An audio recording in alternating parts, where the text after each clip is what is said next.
আসসালামু আলাইকুম। সবাই আমার ভয়েস ইগনোর করবেন। কারণ আমার অনেক ঠান্ডা লাগছে। এজন্য ভয়েসটা এমন হয়ে গেছে। অনেকদিন পর আমি মাটির চুলায় রান্না করলাম।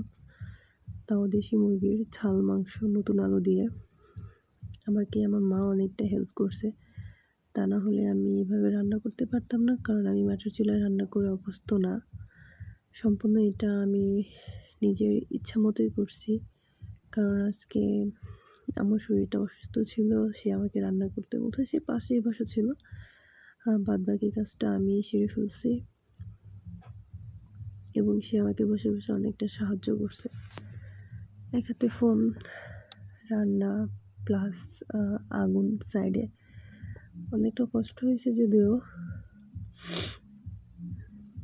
আমি আমার মতো করেই করছি। আমি যেভাবে খেতে পছন্দ করি আমি ওভাবেই করছি। যেহেতু আমাদের ফ্যামিলিতে মাত্র আমরা ২ জন মানুষ, ২ জন বলতে ৩ জন মানুষ। তো সেক্ষেত্রে যতটুকু মাংস প্রয়োজন ছিল ঠিক অতটুকু নিয়েই রান্না করলাম। আমার পাশে যদি আমার মা এবং আমার শাশুড়ির ২ জনের ১ জন বসে থাকে, সেক্ষেত্রে আমি রান্না করতে অনেক ভয় পাই।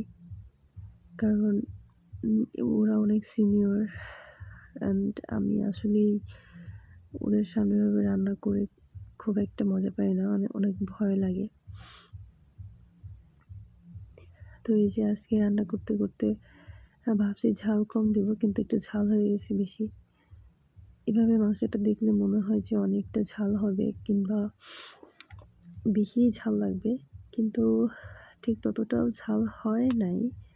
খুব চিন্তা করে গেছিলাম যে আমার বাচ্চা খেতে পারবে কিনা, কিন্তু শেষে দেখলাম যে না, আমার ছেলেটা খুব মজা করে খাবারটা খাইছে এবং পুরো খাবারটাই খেয়েছে।